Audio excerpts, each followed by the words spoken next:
What's going on, everybody? American Football Network here with another video today. And today we are bringing you guys our Louisville versus Clemson preview and prediction. But before we get started, make sure you guys like and subscribe. Comment those thoughts and opinions down below. Help me reach that goal of 11,000 subscribers by the end of October. Check out the description for links to our shop, podcast, website, Patreon page, and our College Football Roundup channel. Also, at the top of the description, you will see a link, sign-up link for Parlay Play. Check that out. They'll give you a 100% deposit match plus $5 of free play that you can turn into 15 withdrawable dollars. And all that was for free. It's as simple as choosing more or less on your favorite player stats for the game. So check them out. And let's go ahead and get started with today's video. So Louisville versus Clemson. This game will be this Saturday, November 2nd. It'll be the 7:30 game on ESPN. Clemson comes in 10.5-point favorites. The over-under set at 61.5. Louisville coming into this matchup 5-3 overall, 3-2 in the ACC. They got a win over Austin Peay week 1, 62-0. Beat Jacksonville State 49-14 and Georgia Tech 31-19. Then in their first road game, went on the road to Notre Dame, lost that one 31-24, then came back home and lost to SMU 34-27.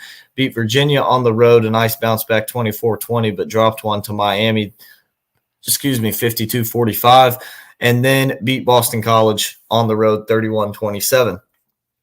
Clemson coming in at 6-1 on the year, 5-0 in the ACC. Lost to Georgia week 1, 34-3, but since then it's been lights out for this team. Beat App State 66-20, beat NC State 59-35, a win against Stanford 40-14.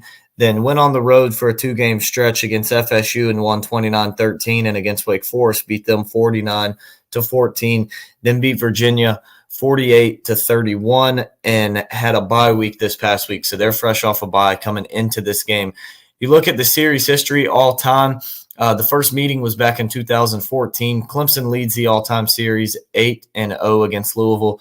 The largest win came back in 2018, 77-16. But these teams have had some good duels. That Deshaun Watson, Lamar Jackson period, those two games, those were absolutely just incredible games. That Clemson played against them in 16, and then I guess it was Kelly Bryant in 17 against Lamar Jackson. But Clemson's 4-0 all-time against Louisville in Death Valley as well. Let's run through the stat leaders real quick before we get to our biggest three keys to the game. So you look, Tyler Shue comes in, and he's a legit NFL quarterback for Louisville. He comes in 175 of 272, 2,300 yards, 20 touchdowns to 5 interceptions. Isaac Brown, the running back, 86 carries, 649 yards, and 6 touchdowns. And Ja'Cory Brooks, the ACC's leading receiver, 44 receptions, 799 yards, and 8 touchdowns. So he's averaging a touchdown about every 100 yards. That's pretty good for a wide receiver. You look for Cade Klubnik, 146 of 219, comes in as the leading passer for the Tigers, 1,836 yards on the year for him, 20 touchdowns to just 3 interceptions. Phil Maffa coming in 105 carries, 682 yards, and 6 touchdowns. Antonio Williams, the leading receiver, 28 receptions, 393 yards, and 5 touchdowns for the Tigers on the year. So, yep, there's your stat leaders. Now a look at the biggest 3 factors for this game and keys to a Clemson win for me. Number 1 is, can the Clemson offensive line give Klubnik time to throw? Klubnik is one of the best quarterbacks in the country this year. He is, I believe, third on three's Heisman rankings behind Jeanty and maybe Cam Ward. I think Travis Hunter's one spot below him at 4. I think it's Cam Ward at 2. But he sits at third in the rankings for the Heisman, and he's played like it. But speaking of Cam Ward, I'll admit I haven't watched a ton of Louisville football this year. I watched a little bit of the Notre Dame game. I watched most of the Miami game in the second half, and then I watched, I would say, a little bit of the Virginia game for Louisville. So, but what I really noticed and stood out to me in that Miami game is Cam Ward's one of the top quarterbacks in the country as well, and he lit them up when he had time to throw. But Louisville did a great job of getting after him. and making him feel pressure there, especially a little bit there in the second half, which would slow Miami's offense down some. Now, Miami was ultimately able to respond and still ended up winning the game, but that was something Louisville did a good job of. So that's why, for me, the number one factor is the Clemson O-line giving Klubnik time to throw. Yeah, he's one of the better quarterbacks in the country, but none of that matters if he's laying on his back, getting sacked or getting hit multiple times throughout the game. So that is something that the Clemson offensive line is going to have to do. They're going to have to give him time to throw the football. Moving on to our second key to the game for the Tigers. For me, I had that one. The defense has got to stop Ja'Cory Brooks. He comes in, the leading receiver for not just Louisville, but the ACC in total, and he's up there in the national rankings as well. I haven't looked. He might lead the country in receiving. I think he's going to be behind a few guys, but he's probably in the top 10 with basically 800 yards on 44 catches. So they're going to have to stop him. Like I said, he leads the ACC in receiving. When you look at Clemson against other number one wide receivers this year, though, they've done a pretty good job against them. You look week one against Georgia, Dominic Lovett. Now, Georgia's a little bit different. Who's really the number one receiver there? They have so many, some guys been kicked off the team, been arrested. I would say Oscar Delp is probably their best weapon, but he wasn't playing that game. So Dominic Lovett had 3 catches, 33 yards, no touchdowns.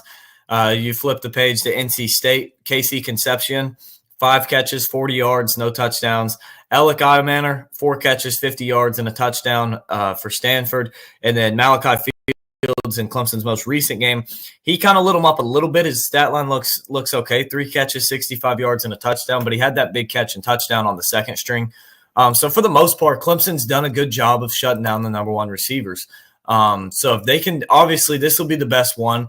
I would say they face when you consider the quarterback play as well. Obviously, Imanner is probably the best receiver Clemson's matched up against this year. But when you factor in quarterback play, Stanford's quarterback they're not a huge passing threat as a team. But when you factor in Tyler Shoes throwing the ball to Ja'Cory Brooks, that increases his value a lot more. So you're going to have to stop him. It's going to be a tough challenge. I think they can slow him down, but I just don't see a way that you stop him.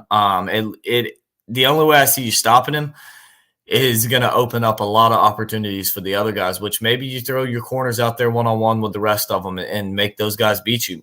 I wouldn't be against that as long as, they're not actually beating us, then you want to switch it up. But I think that'd be a good way of going about it for the Tigers. My third key to the game is get Phil Maffa going early. We saw how dangerous Miami was against this Louisville team when they had Martinez able to run the football, and he had a big game for them. I think Maffa's a similar style back. I think Clemson's O-line is just as good. I think that the Tigers can get Phil Maffa going early. I would expect a 100-yard game out of him. I'm thinking at least 75, 80 yards on the ground for Maffa on like 20 carries. I would expect him to get. And if you can get him going early in the game, help open up that pass rush, help open up that pass game and help eliminate some of that pass rush from Louisville instead of them just pinning their ears back coming after Klubnik. I think that's when you can really start to beat them. And hopefully for this game, Bryant Wesco will be back for the Tigers. As we saw, he missed, let's see, what was it? I think the Florida State game. Or got injured in that one. I know he was out against Wake Forest and against Virginia, so it's been 3 weeks for him to recover. Hopefully he'll be good to go. I haven't seen anything that he isn't, so hopefully he'll be good. Maybe get Tyler Brown back as well. He's a guy he's been kind of banged up, played a little bit on and off since that App State game. He was the go-to guy last year for us. It's kind of similar to Antonio Williams last year. He was the go-to guy his freshman year. Last year was injured and beat up all year. So hopefully Tyler Brown can get back out there and make an impact, but definitely want to have Wesco back. But seeing those two guys out, Antonio Williams has been balling all year long. Brenning Stool getting a lot more targets and a lot more of a threat down the field.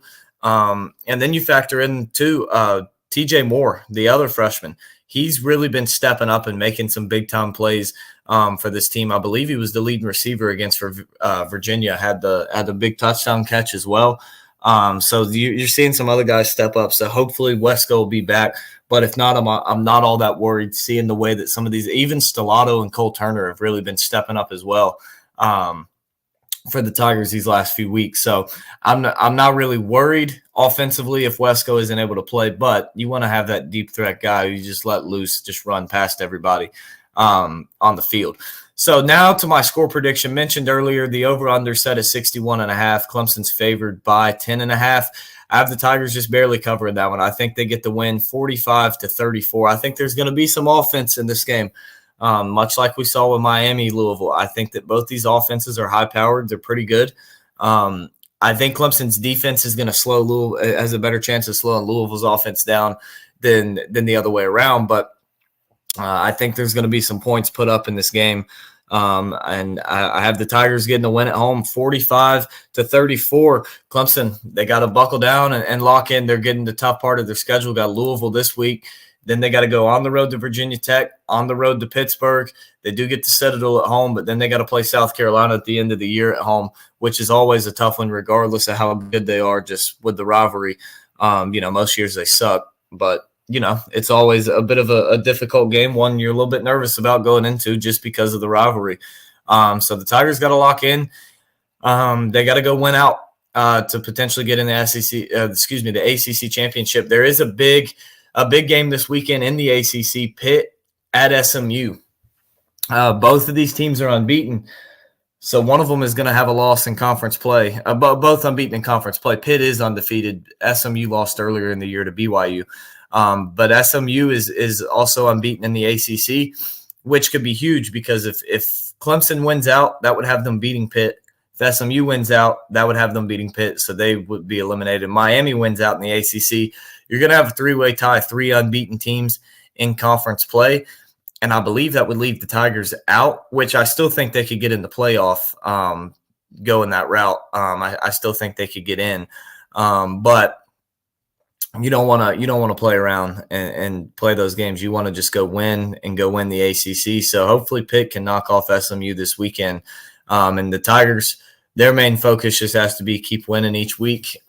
They've been rolling here recently. Hopefully that continues out of the bye week. But that's going to wrap up today's video. Make sure you guys like and subscribe. Comment those thoughts and opinions down below, and we will